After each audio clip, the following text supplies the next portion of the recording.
Bismillahirrahmanirrahim. Assalamualaikum warahmatullahi wabarakatuh. Waalaikumsalam warahmatullahi wabarakatuh.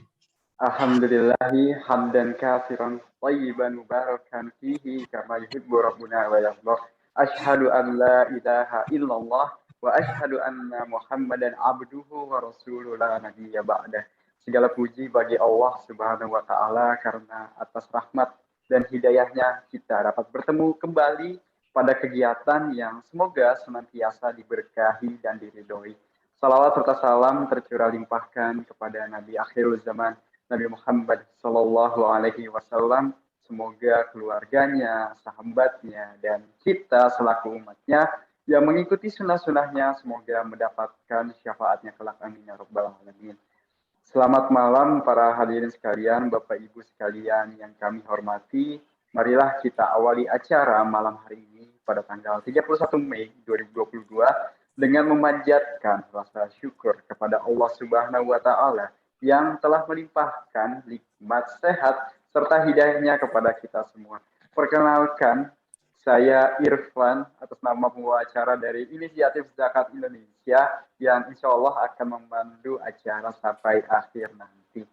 Kami ucapkan selamat malam dan yang kami hormati Direktur Edukasi dan Kemitraan Zakat IZI, Bapak Dedi Penalosa, Bapak Ibu serta rekan-rekan donatur IZI sekalian, dan juga narasumber kita hari ini Ustadz Salim Afillah. Acara insya Allah akan kami awali dengan sambutan yang akan disampaikan oleh Bapak Dedi Penalosa selaku Direktur Edukasi dan Kemitraan Zakat IZI. Kepada beliau saya persilahkan. Ya, alhamdulillah, terima kasih jazakumullah khairan Mas Irfan atas kesempatannya. Bismillahirrahmanirrahim. Assalamualaikum warahmatullahi wabarakatuh. Alhamdulillahirabbil alamin, syahadu la ilaha illallah wa syahadu anna Muhammadar Rasulullah. Allahumma shalli ala Muhammad wa ala ali sayyidina Muhammad. Tentu yang pertama, dan saya mengajak kita semuanya untuk kembali memanjatkan puji syukur kita kepada Allah Subhanahu wa taala atas semua rahmat, atas semua nikmat yang Allah berikan, nikmat iman, nikmat Islam, dan juga nikmat mengkaji ilmu yang pada hari ini kita laksanakan. Mudah-mudahan majelis kita pada hari ini, pertemuan kita pada hari ini mendapatkan keberkahan dari Allah Subhanahu wa taala. Karena salah satu pertemuan yang diberkahi oleh Allah itu ya pertemuan yang seperti yang kita lakukan ini. Itu majelis ilmu yang diberkahi oleh para malaikat, dan tentu saja kita berharap keberkahan dari Allah Subhanahu wa taala. Salawat serta salam semoga senantiasa tercurahkan atas junjungan kita semua, Nabi besar Muhammad Sallallahu Alaihi Wasallam, serta para sahabat, para keluarga beliau, para umat beliau yang tetap istiqomah dalam menjalankan sunnah-sunnah beliau hingga akhir zaman nanti. Yang pertama, saya ingin menyapa guru kita semua, ustadz kita semua, Ustadz Salim Afillah. Assalamualaikum Ustadz. Alhamdulillah bisa bertemu walaupun via online.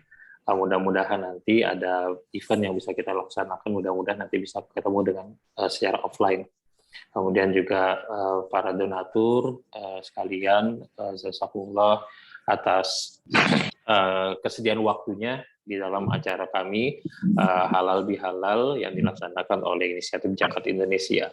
Tentu ini merupakan suatu kebahagiaan bagi kami. Saya mewakili manajemen IZI mengucapkan banyak terima kasih kepada para donatur Inisiatif Zakat Indonesia sekalian atas sumbangsih yang selama ini diberikan kepada kami, kepercayaan yang diberikan kepada kami, mulai dari event-event Ramadan dan juga event-event yang lainnya. Tentu rasa terima kasih kami tidak cukup mewakili rasa yang ingin kami sampaikan kepada Bapak Ibu donatur sekalian.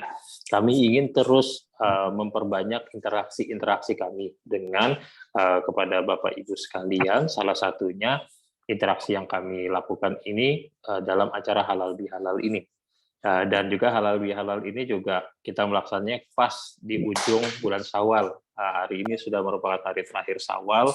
Jadi izinkan kami dalam kesempatan hari ini selain mengucapkan terima kasih, mengucapkan mohon maaf lahir dan batin. Mungkin barangkali ada beberapa interaksi kami yang selama ini kurang berkenan pada saat misalnya kami menghubungi Bapak Ibu sekalian, ada waktu yang kurang pas, atau barangkali mungkin ada kata-kata yang kurang pas dari kami mohon maaf pada kesempatan ini.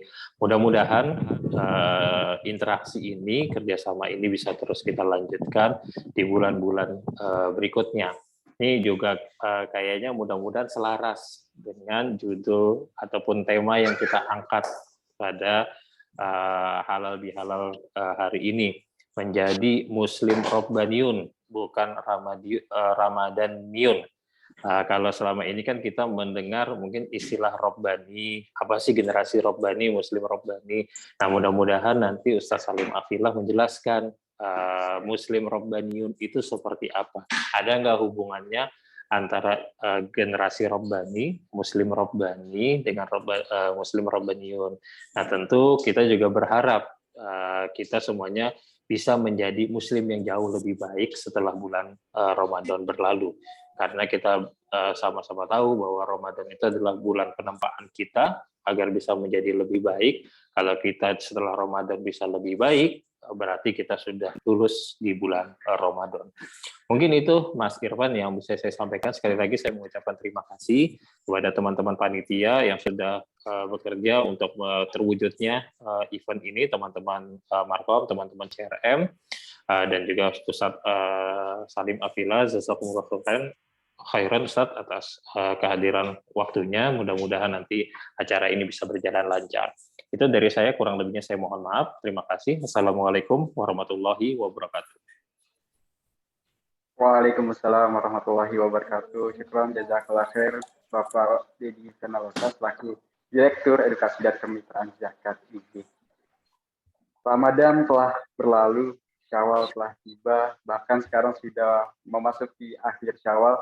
Bagi seorang Muslim tentu sudah memahami bahwa Ramadan memang menjadi momen untuk memperbaiki diri dari berbagai hal, mulai dari ibadah, kondisi jiwa, hingga aktivitas keseharian. Kini kita telah memasuki akhir Syawal.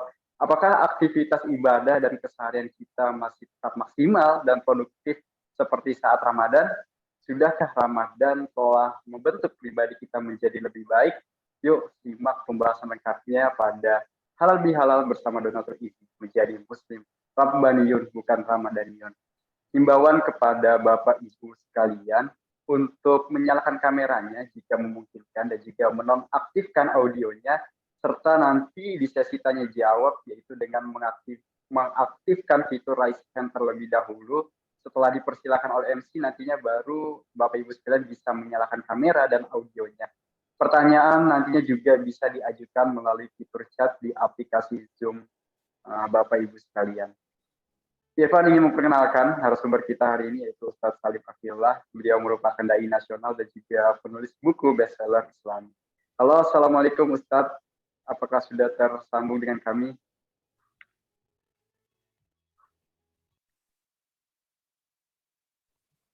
Siap, insya Allah. Alhamdulillah. Alhamdulillah. Gimana kabar hari ini Pak Ustaz? Alhamdulillah, alhamdulillah. Alhamdulillah. Oke, sudah siap ya untuk berbagi ini ilmunya kepada Bapak Ibu donatur sahabat isi sekalian. Oke, insya Allah. Oke. Kepada Ustadz saya persilakan.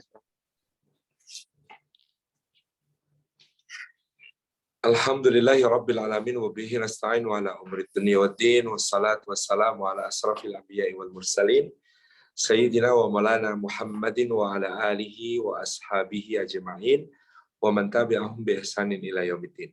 Asyhadu an la ilaha illallah al-malikul haqqul mubin wa asyhadu anna Muhammadan abduhu wa rasuluh shadiqul wa'dil amin hadratal afadil hadratal mukarramin yang kita takzimi segenap pimpinan Inisiatif Zakat Indonesia, mobil khusus Bapak Dedi Venavosa yang tadi berkenan memberikan sambutan kepada kita semuanya, Mas Irfan Zikrullah selaku MC, dan seluruh muslimin, para donatur, dan tamu undangan, hadirin hadirat semuanya yang tidak dapat disebut satu persatu, rahimani wa rahimakumullah. Puji syukur kehadirat Allah Subhanahu wa taala atas limpahan karunia-Nya. Pada malam hari ini kita dihimpun oleh Allah di dalam majelis ilmu, meskipun hanya secara daring, secara online. Insya Allah tidak mengurangi semua keutamaan bermajelis ilmu yang bisa kita raih dari sisi Allah Subhanahu wa taala. Semoga setiap langkah yang kita tempuh pada hari ini menjadi pemudah jalan kita semua menuju ke surga. Dan semoga duduk kita semua termasuk taman di antara taman-taman surga, tempat Allah mencurah-curahkan rahmat-Nya, menaungkan sayap-sayap malaikatnya, menurunkan sakinah ke dalam hati kita, dan menyebut-nyebut nama kita semua dengan bangga pada makhluk-makhluk mulia yang ada di sisinya. Hadirin hadirat yang dimuliakan oleh Allah Subhanahu wa taala, Ramadan tadi seperti disinggung Mas Irfan adalah memang saat-saat yang sangat istimewa bagi orang-orang beriman.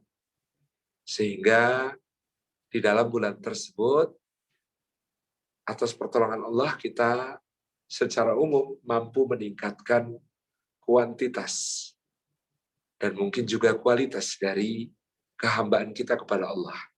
Ibadah-ibadah kita, amal-amal saleh kita, ketaatan-ketaatan kita. Tentu hal tersebut memang bagian dari anugerah Allah untuk kita dengan dijadikannya bulan Ramadan sebagai bulan ketaatan oleh Allah Subhanahu wa taala. Seperti disampaikan oleh Nabi Shallallahu alaihi wasallam bahwa Ramadan itu tuftahu fihi abwabul jannah, dibuka di dalamnya pintu-pintu surga. Wa tughlaqu fihi abwabul jahim, dan ditutup pintu-pintu neraka. Wa tughallu fihi asyayatin, dan dibelenggu di dalamnya setan-setan. Karena pintu-pintu surga, wa fi riwayah abwabus sama, pintu-pintu langit dibuka, maka kita merasakan suasana motivasi ketaatan yang sangat kuat. Agak kesulitan kita di bulan yang lain untuk bisa sholat berjamaah, serajin sholat jamaah kita di bulan Ramadan. Agak kesulitan bagi kita untuk bisa berpuasa sesemangat puasa kita di bulan Ramadan. Agak kesulitan bagi kita untuk bisa qiyamul lail seperti qiyamul lail kita di bulan Ramadan. Agak kesulitan bagi kita untuk membaca Al-Quran, tilawah, seperti tilawah kita di bulan Ramadan. Agak kesulitan bagi kita untuk melaksanakan sedekah, infak, dengan berbagai jenisnya, seperti yang kita tunaikan di bulan Ramadan. Ini memang bulan yang sangat istimewa, sehingga dengan dibukanya pintu-pintu surga, kita merasakan suasana surgawi yang sangat kuat, sehingga ruh kita bangkit dan jasad kita digerakkan olehnya untuk melaksanakan berbagai amal saleh. Wa tughlaq fi abwabul jahim, dan di bulan Ramadan itu ditutup pintu-pintu neraka. Maka selain Allah mengaruniakan kekuatan untuk taat kepada kita, kita juga merasakan betapa sulitnya untuk melakukan kemaksiatan, betapa tidak nyamannya untuk melakukan dosa-dosa selama bulan Ramadan. Kalaupun di hati kita terbersit niat, kadang-kadang fasilitasnya jadi tidak mendukung selama bulan Ramadan. Tempat maksiat yang ditutup, kawan-kawan, partner, na'udzubillah, dalam dosa yang kemudian juga meliburkan diri dari aktivitas-aktivitas negatif. Demikian pula, ya, memang suasana ditutupnya pintu-pintu jahim, pintu-pintu neraka itu menjadikan kita merasa risih sendiri untuk memperturutkan hawa nafsu kita bermaksiat. Na'udzubillah min dzalik. Dan wa tughallu fihi asyayatin, dibelenggu di dalamnya setan-setan. Ini menjadi faktor yang sangat penting bagi kita, di mana Allah membersihkan dari kita bisikan-bisikan eksternal dari setan. Sehingga yang kita dapati di bulan Ramadan betul-betul kita makrifah terhadap hawa nafsu kita. Kita mengenal terhadap hawa nafsu kita sendiri yang tidak tercampur intervensi dari setan selama Ramadan itu. Jadi kalau ada yang tanya, katanya setan dibelenggu, tapi kenapa keinginan bermaksiatnya masih menggebu-gebu? Oh, kemungkinan itu bukan karena setannya, tetapi hawa nafsu kita yang mungkin sudah terlalu kotor sehingga sulit untuk dikendalikan, dikontrol, ditaklukkan di bulan Ramadan tersebut. Jadi Allah memberikan kepada kita suasana istimewa di bulan Ramadan untuk berketaatan dengan dibukanya pintu surga menjadi semangat dan nyaman beribadah. Ditutupnya pintu neraka menjadi malas dan susah bermaksiat. Dibelenggunya setan-setan menjadi kita makrifah, mengenal diri kita sendiri untuk kemudian mampu mencoba untuk mengontrol hawa nafsu, mengendalikan hawa nafsu kita. Karena dinafikannya unsur-unsur eksternal di bulan Ramadan.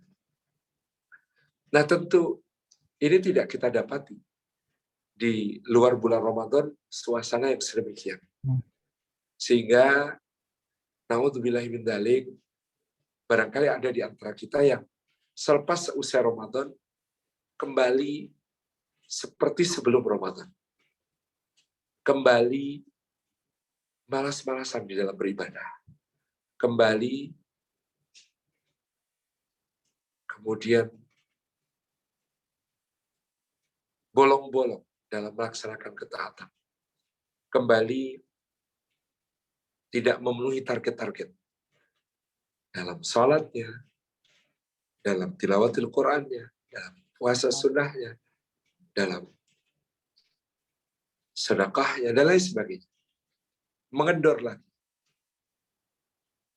Padahal kita sudah mencoba untuk membiasakan kebaikan-kebaikan itu di bulan Ramadan. Atau juga kontrol kita terhadap kemaksiatan yang kita lakukan. Juga bisa jadi melemah lagi. Sehingga kita lalai lagi. Sehingga kita jatuh dalam dosa lagi. Sehingga kita bermaksiat lagi. Dan hawa nafsu kita kembali rapat, akrab, mesra, dan bersekutu dengan setan-setan. Sehingga menjadi semakin gelap secara rohani diri kita seba'da Ramadan. Ini adalah gejala dari apa yang disebut oleh Syekh Dr. Yusuf Al-Qardawi, ya,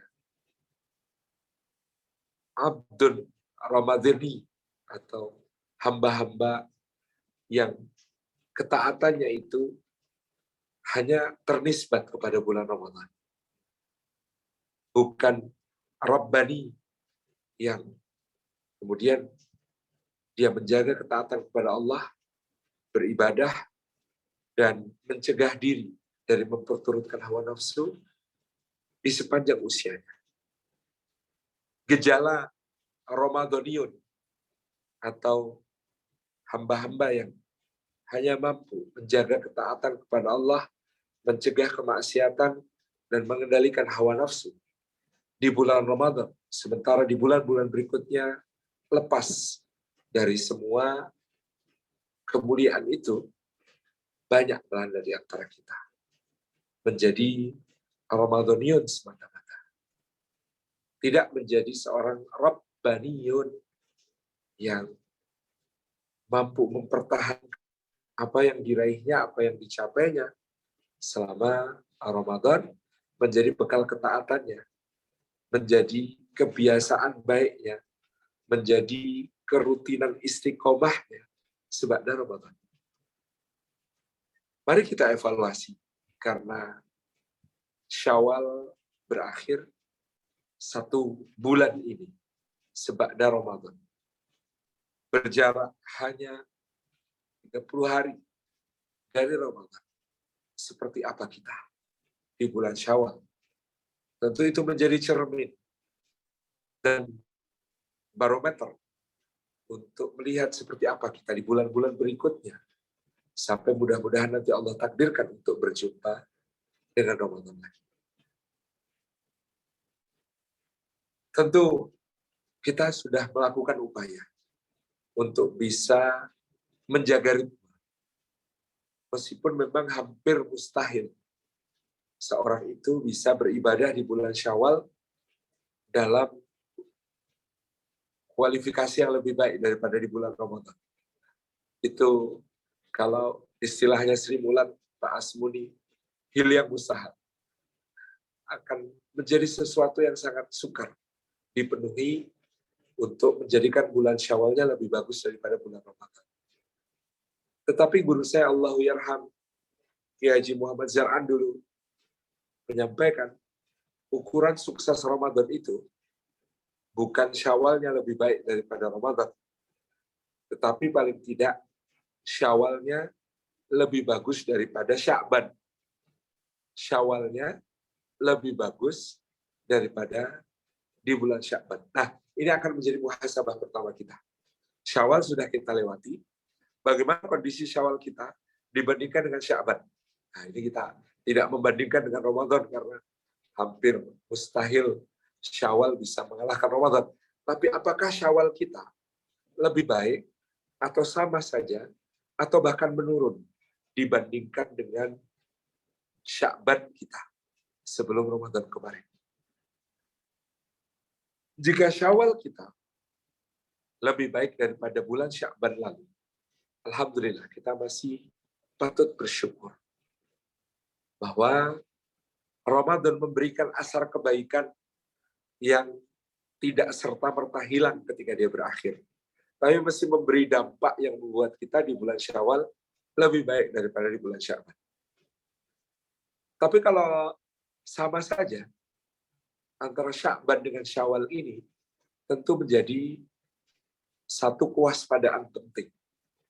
Bahwa ternyata tarbiyah Ramadan sebulan penuh yang Allah firmankan la'allakum tattaqun, yang Allah katakan wala'allakum tashkurun, yang Allah katakan la'allahum yarsyudun, ya. Goalsnya adalah supaya kalian bertakwa dan supaya kalian pandai bersyukur dan supaya mereka mendapatkan irsyad, mendapatkan bimbingan dari Allah Subhanahu wa Ta'ala. Ini perlu evaluasi karena ternyata tidak memberikan dampak perbaikan kepada kita dari sebelum Ramadan ke sesudah Ramadan. Lebih-lebih tentu kita harus berbenah revolusioner kalau kemudian ternyata bahkan, na'udzubillah, Syawal kita itu lebih menurun, bukan cuma dibandingkan Ramadan, tapi dibandingkan Sya'ban. Nah, ini berbahaya sekali. Kalau kita sudah pada titik di mana Syawal kita bahkan kalah bagus daripada Sya'ban yang lalu. Ini menjadi evaluasi yang sangat penting bagi kita. Jadi, coba kita mengenali lebih dulu di mana kita. Apakah Syawal kita lebih baik daripada Sya'ban? Apakah Syawal kita sama saja dengan Sya'ban? Ataukah Syawal kita lebih buruk daripada Sya'ban? Ini tentunya penting untuk meneguhkan posisi kita, lalu bagaimana kita akan bersikap. Alhamdulillahirabbil alamin, kalau tadi Syawal kita lebih baik daripada Sya'ban. Kita patut bersyukur dan patut untuk kemudian segera berbenah dan melanjutkan kebaikan-kebaikan ini. Biasanya sebab Ramadan kita berpanduan kepada hadis Nabi SAW. Dalam riwayat Imam Muslim, Rasulullah SAW mengatakan, ahabbul a'mali ilallahi adwamuhu wa in qalla. Amal yang paling dicintai oleh Allah Subhanahu wa Ta'ala adalah amal yang paling dawam, yang paling istiqomah, yang terus menerus, yang tidak terputus. ahabul a'mali ilallahi adwamuhu wa in qalla. Amal yang paling dicintai di sisi Allah Subhanahu wa taala adalah yang paling dawam, yang paling continue, yang terus-menerus, yang dilestarikan, dirutinkan menjadi kebiasaan, wa in qalla, meskipun sedikit. Maka seba'da Ramadan kita patut mengatur. Di bulan Ramadan kita bisa sholat 5 waktu berjamaah. Maka sebagai satu kewajiban, dia menjadi ukuran minimal yang harus kita pertahankan. Hendaknya di bulan Syawal bisa juga sholat kita senantiasa berjamaah. Yang kedua, puasa. Di bulan Ramadan kita bisa puasa sebulan penuh. Di bulan Syawal tentu tidak bisa kita menuntut diri kita untuk puasa sebulan penuh. Tetapi apakah kita bisa memenuhi sunnah? Misalnya dengan berpuasa 6 hari di bulan Syawal yang akan digabung dengan demikian dengan puasa Ramadan menjadi keutamaan puasa setahun penuh. Barang siapa berpuasa Ramadan kemudian dia mengikutinya dengan puasa 6 hari di bulan Syawal, maka seakan-akan dia puasa setahun penuh. Nah, evaluasinya, apakah kita berhasil puasa Syawal kita? Kemudian dalam salat malam, sepanjang Ramadan, mungkin di antara kita ada yang sepenuh 30 malam bisa qiyamul lail terus. Tarawih di masjid, bahkan di rumah masih nambah tahajud. Tentu juga bersama dengan witir. Apakah di bulan Syawal kita masih mampu mempertahankan kebiasaan itu? Kalaupun tidak sebanyak itu rakaatnya, sepanjang itu sholatnya, kalaupun tidak sebanyak dan sepanjang itu, kita bisa tetap mempertahankan kedawamannya dengan rakaat yang lebih sedikit, waktu yang lebih pendek. Hatta meskipun kita mungkin hanya bangun setengah jam sebelum subuh, lalu melaksanakan 2 rakaat sebagai tahajud, 1 rakaat sebagai witir. Itu pun cukup untuk bisa menjadi yang kita pertahankan dari qiyamul lail kita selama Ramadan. Kembali kepada hadis tadi, ahabul a'mali ilallahi adwamuhu wa in qalla. Amal yang paling dicintai di sisi Allah itu yang dawam, yang kontinu, yang berlanjut, yang terus-menerus, yang sustain ya, meskipun kecil, meskipun sedikit. Jadi untuk mempertahankan tarawih Ramadan yang gegap gempita itu, kita bisa mempertahankan misalnya dengan hal yang minimal, tetapi dawam, kecil, sedikit tapi istiqomah tadi dengan 2 rakaat ditambah 1 rakaat. Wah, saya ternyata kesulitan bangun sebelum subuh. Tidak mengapa. Kalau memang kesulitan dan menyadari itu, kita bisa sholat sebelum tidur. 2 rakaat sebagai sunnah qiyamul lail, 1 rakaat sebagai witir. Sudah. Lalu kemudian baru tidur. Ini untuk mempertahankan dawam. Selama Ramadan, bagaimana kebiasaan tilawatil Quran kita? Wah, ternyata sehari bisa 3 juz. Dalam sebulan bisa khatam 3 kali. Bagaimana di bulan Syawal? Kalau mampu misalnya kita pertahankan sehari 1 juz. Tapi bisa khatam dalam sebulan. Bahkan kalaupun tidak mampu sehari 1 juz, mungkin separuhnya. Yang penting istiqomahnya. Dalam setiap hari ada tilawah yang dilakukan. Kalaupun tidak 1 setengah juz, bisa berapa halaman yang kita mampu. Berapa halaman yang kita bisa. Tetapi paling tidak dia dawam. Dia terus-menerus bisa kita lestarikan seba'da Ramadan. Itu di level pertama bagaimana kemudian kita mensyukuri bahwa alhamdulillah Syawal kita lebih baik daripada Sya'ban karena kita telah ditarbiyah, dididik oleh Allah di bulan Ramadan kemarin. Bagaimana kalau sama saja? Nah, ini perlu segera kita menyusun program untuk menata bulan Dzulqa'dah, apalagi nanti menyambut bulan Dzulhijjah.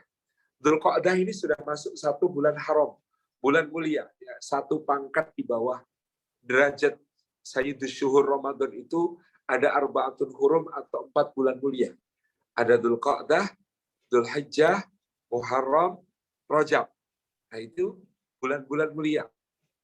Sebagian ulama memberikan keterangan menghimpun dari berbagai riwayat di bulan haram atau bulan mulia ini, Dzulqa'dah, Dzulhijjah, Muharram, dan Rajab, amal-amal saleh kita dilipat gandakan 2 kali oleh Allah. Puncaknya nanti pada 10 hari pertama bulan Dzulhijjah, di mana Rasulullah sampai mengatakan, ma min amalin, tidak ada amal-amal di hari-hari yang lebih dicintai Allah daripada yang dilakukan di 10 hari pertama bulan Dzulhijjah. Sampai ada sahabat yang bertanya, wala jihadin fi sabilillah ya Rasulullah, apakah tidak pula bisa diungguli oleh jihad fi sabilillah? Ya Rasulullah, Nabi SAW sampai menjawab, tidak pula bisa diungguli 10 hari pertama bulan Dzulhijjah itu oleh jihad fi sabilillah, kecuali seorang yang berangkat berjihad dengan membawa seluruh hartanya, lalu dia pun gugur syahid dan hartanya pun tidak ada yang kembali kepada ahli warisnya sama sekali. Semuanya habis ditumpah ruahkan fisabilillah. Itu baru bisa menandingi amal-amal pada 10 hari pertama bulan Dzulhijjah. Jadi ini kita sudah mau start nih untuk ngegas lagi. Apalagi nanti 10 pertama bulan Dzulhijjah. Dan dimulai di bulan Dzulqa'dah yang sudah merupakan bulan haram yang pahala-pahala amal soleh dilipat gandakan 2 kali oleh Allah Subhanahu wa Ta'ala. Ini yang kita pahami di sini. Nah, hadirin-hadirat yang dimuliakan oleh Allah Subhanahu wa Ta'ala, Bapak Ibu sekalian, ini menjadikan kita menjelang bulan Dzulqa'dah ini harus segera menyusun program. Apa yang bisa kita jadikan sebagai pembenah keadaan Dzulhijjah, maksudnya keadaan Syawal kita yang sudah sama atau bahkan berkurang dibandingkan bukan cuma Ramadan, tetapi Sya'ban yang lalu ini. Nah, ini mulai kita susun target-targetnya secara disiplin dan kita berjuang nanti di bulan Dzulqa'dah, Dzulhijjah, Muharram dan seterusnya ini supaya bisa memenuhi target-target tersebut, memperbaiki keadaan rohani kita, ubudiyah kita, ibadah kita kepada Allah Subhanahu wa Ta'ala. Tentu ini menjadi tugas yang sangat urgent untuk kemudian diprioritaskan dibandingkan hal-hal lain di luar itu. Jadi ini di bulan menjelang Dzulqa'dah, kemudian nanti Dzulhijjah dan kemudian bulan Muharram. Ini bulan gas terus-menerus karena merupakan Arba'atul Hurum, bagian dari 4 bulan haram yang dianugerahkan Allah Subhanahu wa Ta'ala kepada kita. Nah, hadirin-hadirat yang dimuliakan oleh Allah, kita sangat ingin dengan ibadah-ibadah itu kita menjadi hamba Rabbani. Apa itu hamba Rabbani? Di antaranya disebutkan oleh Allah Subhanahu wa Ta'ala di dalam surat Ali Imran ayat yang ke-79, di mana Allah Subhanahu wa Ta'ala mengatakan, walakin kunu rabbaniyina bima kuntum tu'allimuna al-kitaba wa bima kuntum tadrusun. Tetapi jadilah kalian orang-orang Rabbaniyun, disebabkan kalian senantiasa mempelajari kitab dan senantiasa mengajarkan kitab dan senantiasa mempelajarinya. Ini tentang orang-orang Rabbani. Orang-orang Rabbani dinisbatkan kepada Rabb, kepada Allah Subhanahu wa Ta'ala, pencipta, pemelihara, pemberi rizki, pengatur segala urusan, pemilik, ya, dan penguasa kita,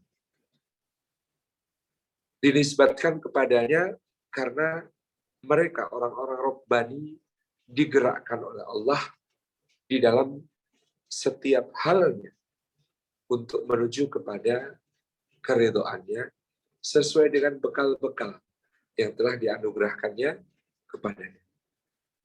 Barangkali kita juga bisa membaca hadis Nabi Shallallahu Alaihi Wasallam dalam riwayat Imam Al-Bukhari dan Imam Muslim, di mana Rasulullah SAW menyampaikan kalam Rabbnya dalam hadis Qudsi. Allah Subhanahu Wa Taala berfirman, aku menyatakan perang kepada mereka yang memusuhi wali-waliku, kekasih-kekasihku. Siapakah kekasih-kekasihnya Allah itu? Allah menyebutkan yaitu orang-orang yang mendekatkan diri kepadaku dengan apa yang paling aku cintai, yaitu yang fardu-fardu. Kemudian dia terus-menerus mendekatkan diri kepadaku dengan apa-apa yang aku sunnahkan. Sampai, apa kata Allah, aku menjadi mata yang dia gunakan untuk melihat. Aku menjadi telinga yang dia gunakan untuk mendengar. Aku menjadi lisan yang dia gunakan untuk bicara. Aku menjadi tangan yang dia gunakan untuk bertindak. Aku menjadi kaki yang dia gunakan untuk melangkah. Maknanya, orang-orang yang Rabbani, seperti dalam hadis ini, orang-orang yang selalu mendekatkan diri kepada Allah. Dengan ibadah yang fardu, disusul juga dengan ibadah-ibadah yang sunnah semampunya, sehingga Allah berkenan dan mencintainya. Maka Allah mendirect secara langsung matanya, telinganya, lisannya, tangannya, kakinya di dalam kehidupan ini. Didirect oleh Allah, tidak didirect oleh hawa nafsu, tidak didirect oleh syaitan, tetapi didirect oleh Allah Subhanahu wa taala kepada segala sesuatu yang mendatangkan keridhaannya. Matanya demikian, telinganya demikian, lisannya demikian, tangannya demikian, kakinya demikian. Sehingga apa yang dilihatnya mendatangkan keridhaan Allah. Apa yang didengarnya mendatangkan keridhaan Allah. Apa yang diucapkannya mendatangkan keridhaan Allah. Apa yang diperbuatnya mendatangkan keridhaan Allah. Kemana dia melangkah mendatangkan keridhaan Allah. Semuanya bergerak karena Allah, di jalan Allah, untuk Allah Subhanahu wa ta'ala. Itu Rabbani, dan kerabbanian itu ditujukan juga dengan semangat untuk berbagi, untuk sharing, untuk memberikan kepada orang lain apa yang dirasakan. Seperti yang disebutkan Nabi SAW dalam sebuah hadis, la yu'minu ahadukum hatta yuhibba li akhihi ma yuhibbu li nafsihi. Tidak sempurna iman salah seorang di antara kalian sampai dia cintai untuk saudaranya apa yang dia cintai untuk dirinya sendiri. Kalau dia cinta beribadah, dia ingin saudara-saudaranya beribadah. Kalau dia suka berketaatan, dia ingin saudara-saudaranya berketaatan. Kalau dia ingin meraih keridhaan Allah, dia ingin saudara-saudaranya meraih keridhaan Allah.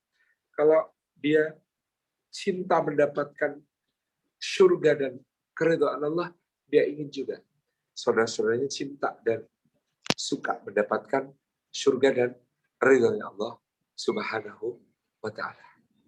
Ini yang menjadi semangat berbaginya orang Rabbani, sampai di dalam ayat ke-79 surat Ali Imran tadi, Allah menggunakan kalimat yang menarik. Bima kuntum tu'allimunal kitaba wa bima kuntum tadrusun. Disebabkan kalian senantiasa mengajarkan Alkitab dan kalian senantiasa mengkajinya, mempelajarinya. Saking semangat berbaginya di sini, tu'allimuna didahulukan daripada tadrusuna. Mengajarnya, sharingnya, menyampaikan ilmunya didahulukan daripada mengkajinya, mendalaminya, mentelaahnya, ya, mentadarusnya sampai faham dengan kefahaman mendalam. Ini menunjukkan orang Rabbani tadi dia mendekat kepada Allah, dicintai Allah, digerakkan Allah. Dan dia ingin berbagi, dia berdakwah, dia menyampaikan ilmu, dan karena itu pula dia selalu mengkaji, dia selalu belajar. Semangat berbagi ilmunya sangat besar, semangat untuk memberikan ya, pemahaman kepada sesama supaya sesama merasakan apa yang dia rasakan. Supaya sesama ya, mendapatkan apa yang dia dapatkan. Saking senangnya dia memiliki banyak teman dalam kebaikan, memiliki banyak teman dalam ketaatan, memiliki banyak teman di dalam ibadah-ibadah kepada Allah, di dalam amal soleh kepada Allah.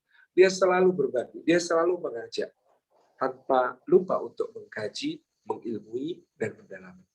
Ini orang Rabbani. Maka Imam Abu Ja'far Ibnu Jarir At-Tabari rahimahullah ta'ala dalam tafsir menyebutkan tentang kerobbanian itu. Yang pertama alim. Dia orang yang berilmu dan suka mendalami ilmunya. Dia sangat cinta kepada ilmu dan cinta kepada ulama. Dia suka untuk menyimak ilmu dan mengkajinya. Sampai dia memiliki kedalaman pemahaman. Itulah alim. Yang kedua faqih. Artinya dia seorang yang memahami konteks, memahami lingkungan, memahami wakil atau realitas di sekitarnya, sehingga mampu menghubungkan masalah-masalah yang ada di sekitarnya dengan ilmu yang dia miliki. Jadi solusi. Jadi kalau yang pertama alim, suka belajar, suka berilmu. Kalau faqih, dia suka menyelesaikan persoalan dengan ilmu yang dia miliki. Itu ciri Rabbani yang kedua. Kemudian dia adalah orang yang al-qa'im bi syu'unir ra'yah liyusluhu amra dinihim wa dunyahum. Dia suka untuk berpartisipasi aktif di dalam urusan-urusan kemasyarakatan dalam rangka memperbaiki kondisi agama maupun dunia dari masyarakat tersebut. Itulah orang-orang yang Rabbani. Jadi ibadahnya orang Rabbani itu memiliki dampak sosial yang luas.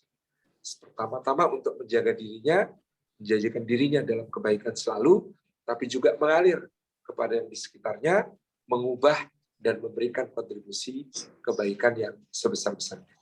Semoga kita semua disibukkan oleh Allah sehingga menjadi termasuk orang-orang yang Rabbani, termasuk orang-orang yang menghamba kepada Allah tanpa terikat waktu ataupun tempat, tapi terus-menerus, dan dijadikan Allah sebagai alatnya untuk memberi kebaikan dan petunjuk kepada sesama. Jazakumullah khairan. Saya kembalikan ke Irfan Zikrullah selaku MC. Wassalamualaikum warahmatullahi wabarakatuh. Baik, syukran jazakallah khair Ustadz atas pemaparan materinya. Ustadz Afwan, suara saya terdengar ya? Masih aman ya? Aman. Oke. Tadi ada beberapa poin penting yang Ustadz sampaikan. Mungkin Irfan izin menyampaikan sedikit, mereview kembali. Yang pertama bahwa Allah memang menghadirkan Ramadan sebagai momen dan suasana yang memang mendukung untuk kita berketaatan. Selanjutnya adalah penting juga ya bagi kita untuk mengevaluasi diri di bulan Syawal ini, karena memang hanya berjarak sekian hari saja, hitungan hari saja, tentunya agar bisa memahami dan mempersiapkan diri untuk bulan-bulan berikutnya. Amalan yang paling baik tentunya adalah amalan yang rutin, yang sustain, meskipun hal-hal atau amalan itu kecil. Dan pentingnya juga bagi kita untuk menyusun program ke depannya terkait aktivitas ibadah kita, dan beberapa ciri diantaranya mengenai generasi atau manusia yang Rabbani, diantaranya adalah mereka atau orang yang senantiasa mendekatkan diri kepada Allah, tentunya pada akhirnya akan dicintai oleh Allah dan digerakkan oleh Allah. Yang kedua, punya semangat untuk berbagi, untuk berdakwah, menyampaikan ilmu, sehingga ia pun menjadi senantiasa belajar dan juga mengkaji ilmu. Dan yang selanjutnya, yang terakhir adalah dia juga suka dalam berpartisipasi aktif dalam urusan kemasyarakatan dalam rangka memperbaiki kondisi agama maupun dunia. Diingatkan kembali kepada sahabat Izi sekalian, Bapak Ibu donatur sekalian, bagi yang ingin bertanya, masih kita buka kesempatan untuk bertanya, bisa langsung aja aktifkan fitur raise hand-nya bagi yang ingin bertanya secara langsung, kemudian bisa menyalakan kamera dan audionya, namun bagi yang belum bisa tanyakan aja ke kolom chat, insya Allah nanti akan Irfan bacakan. Irfan izin bacakan beberapa pertanyaan yang sudah masuk di kolom komentar. Yang pertama ada atas nama Ervindo. Assalamualaikum warahmatullahi wabarakatuh. Maaf izin bertanya, apakah dalam melaksanakan puasa sunnah itu harus diselesaikan berturut-turut selama 6 hari atau tidak? Terima kasih Ustaz. Puasa sunnah Syawal maksudnya Ustaz. Baik. Iya. Penjelasan dari sebagian ulama akan baik jika bisa melaksanakan berturut-turut dan afdol di awal bulan Syawal, yaitu mulai tanggal 2 sampai tanggal 7 bisa melaksanakan 6 harinya. Tetapi itu bukan merupakan keharusan dan menurut sebagian ulama lain tidak ada dalil yang menguatkan bahwa dahulu para sahabat melaksanakan dengan cara demikian. Jadi di sini sebenarnya ada kebebasan untuk kita memilih hari-hari di bulan Syawal untuk bisa melaksanakan puasa Syawal tersebut. Maka bisa kita kemudian menggandakan niat, ya istilahnya, ketika kemudian kita berpuasa sunnah Syawal. Jadi di antara yang kami ikuti sebagai sebuah pendapat yang lebih kuat, puasa ini seperti sholat. Sholat kalau kita melaksanakan sholat sunnah, itu bisa beberapa niat sekaligus digabung. Contohnya, kita datang untuk sholat subuh berjamaah. Ternyata waktunya tinggal 3 menit untuk menuju iqamah. Lalu kita sholat 2 rakaat, diniatkan syukur wudhu, tahiyatul masjid, sekaligus qobliyah subuh. Itu boleh, karena sama-sama sunnah. Jadi kalau sama-sama sunnah, bisa diniatkan ganda.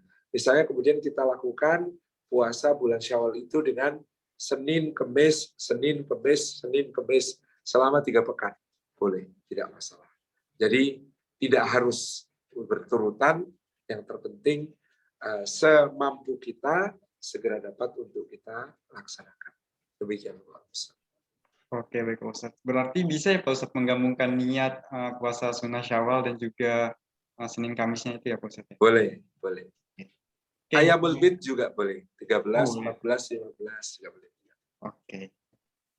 Pertanyaan selanjutnya atas nama Balkis ya. Izin bertanya, mana yang didahulukan jika dengan materi yang terbatas? Yang pertama, pulang bertemu orang tua, berbeda pulau karena diminta pulang. Yang kedua, atau ibadah kurban di tempat kita sekarang merantau. Jadi ada dua pilihan nih Pak Ustadz.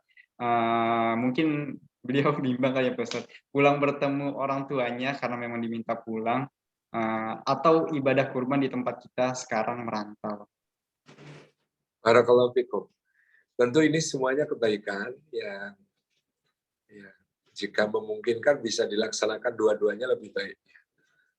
Tetapi kalau tentang memilih apakah pulang atau melaksanakan kurban, tentu bisa dirundingkan dengan orang tua. Kalau memang sudah sangat lama tidak jumpa dengan orang tua, ya, maka mungkin ada baiknya mengunjungi orang tua karena ini bagian dari birrul walidain, amal yang sangat besar. Adapun tentang kurban, nanti bergabung dengan keluarga orang tua misalnya, karena kurban ini jumhur ulama berpendapat dia ibadah yang sifatnya keluarga, jadi bukan ibadah individu. Nanti bisa misalnya Bapak sudah mau bayar iuran kurban untuk sepertujuh sapi atau membeli kambing, nah kita mungkin menambahi uang untuk orang tua dari sisa biaya kita mudik menemui orang tua, misalnya demikian, ini tidak mengapa. Tetapi jika sebenarnya belum terlalu lama bertemu orang tua, tidak ada urgensi yang sangat besar atau urusan yang terlalu penting untuk bisa sowan, kemudian orang tua juga tidak terlalu menuntut untuk kita pulang, maka kondisi seperti itu tentu berkurban di tempat di mana kita tinggal menjadi afdol karena dia juga bersifat ibadah sosial. Demikian Allah. Oke, baik. Semoga bisa menjawab ya bagi yang bertanya. Diingatkan kembali nih bagi sahabat IJ sekalian, Bapak Ibu donatur sekalian, bagi yang ingin bertanya bisa langsung aja aktifkan fitur raise hand-nya jika memang ingin bertanya secara langsung kepada Ustadz. Namun jika memang belum bisa atau belum sempat itu bisa langsung aja ajukan pertanyaannya melalui fitur chat di aplikasi Zoom sahabat IJ masing-masing. Pertanyaan selanjutnya ini sudah cukup banyak nih pertanyaan yang hadir. Selanjutnya ada dari Mbak Pipit ya, Kak Pipit.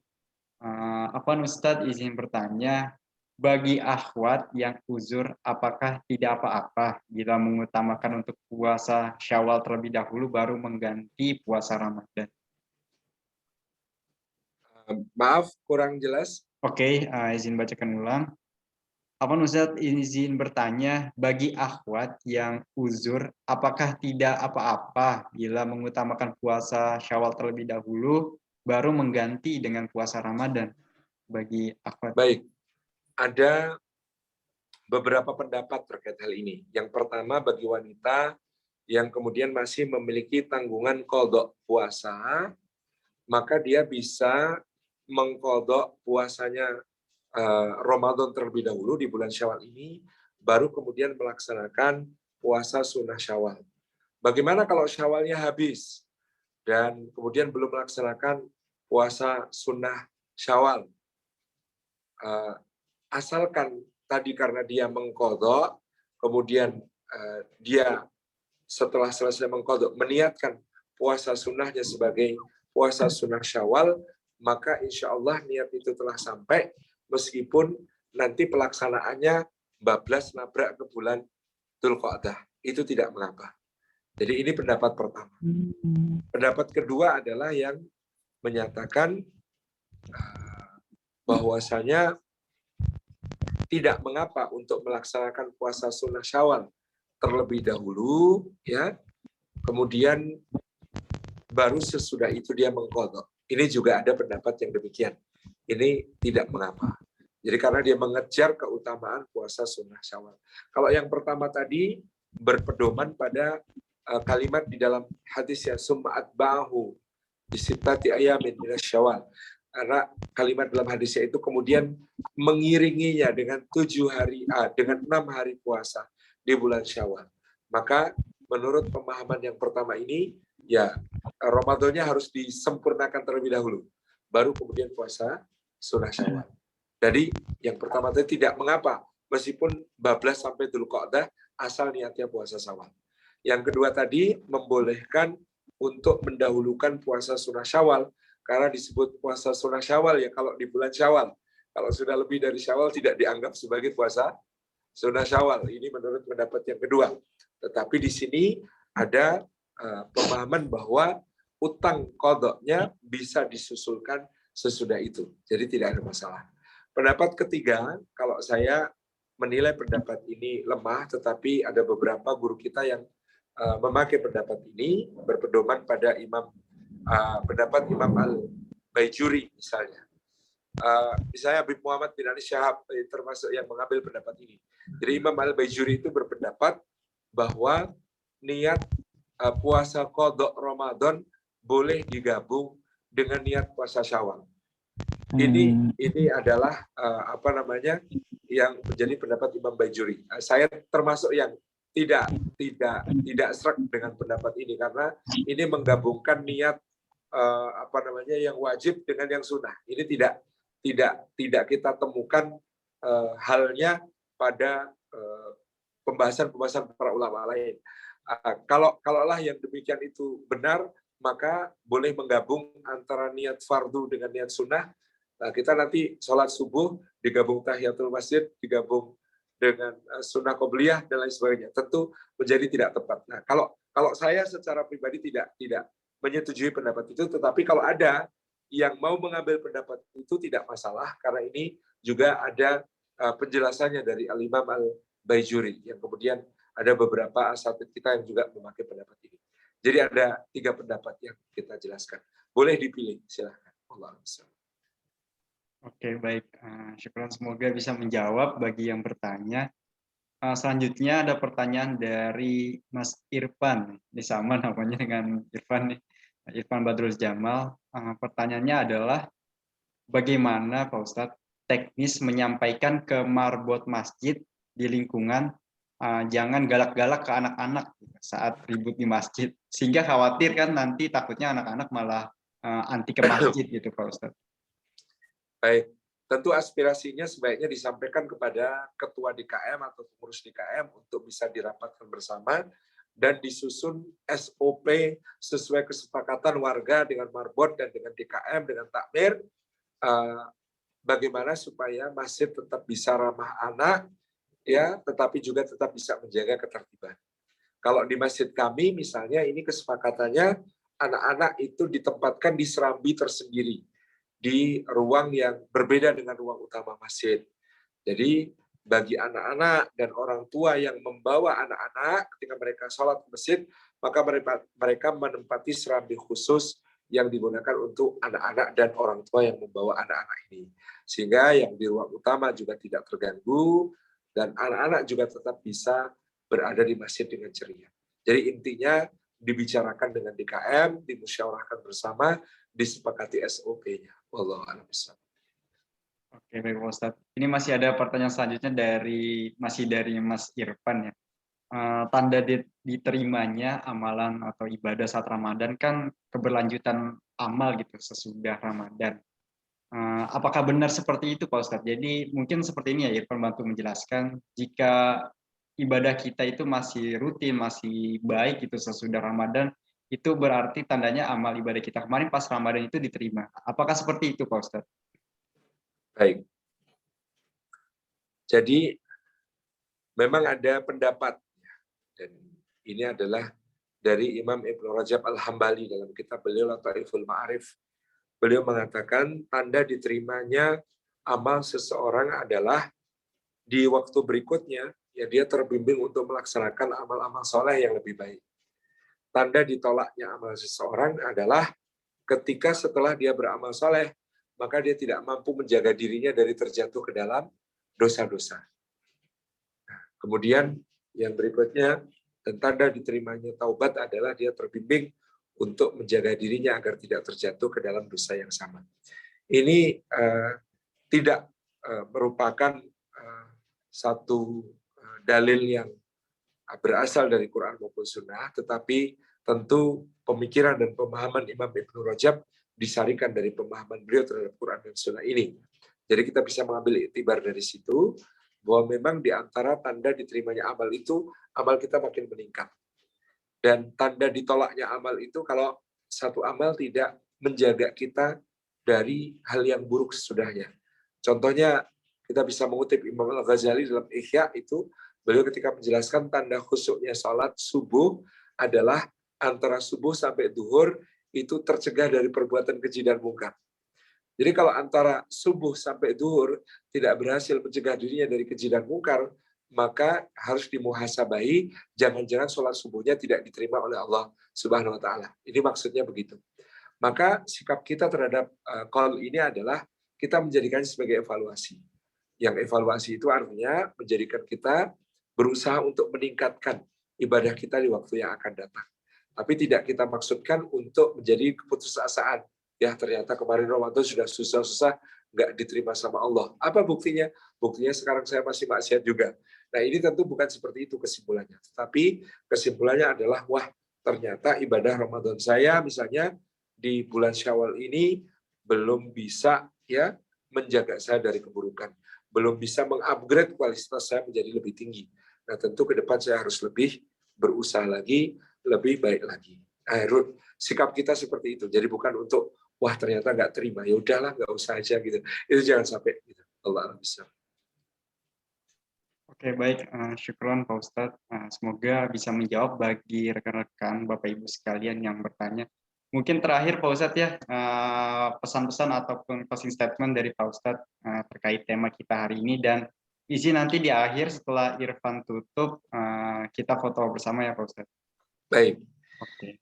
Bapak Ibu hadirin hadirat yang dimuliakan oleh Allah Subhanahu wa Ta'ala, kesimpulan kita adalah ya kita tidak membatasi ya bagaimana kita menjaga diri dalam ketaatan, menjaga diri dari dosa-dosa, dan istiqomah untuk senantiasa mendidik dan mengendalikan hawa nafsu kita hanya di bulan Ramadan. Justru 11 bulan ini adalah tantangan yang lebih tinggi, karena kalau di bulan Ramadan semuanya dikondusifkan oleh Allah, memudahkan kita dalam ibadah, menjauhi maksiat, dan setan pun dibelenggu. Tentu 11 bulan ini setannya tidak dibelenggu, ya kita tidak mendapatkan keistimewaan seperti bulan Ramadan.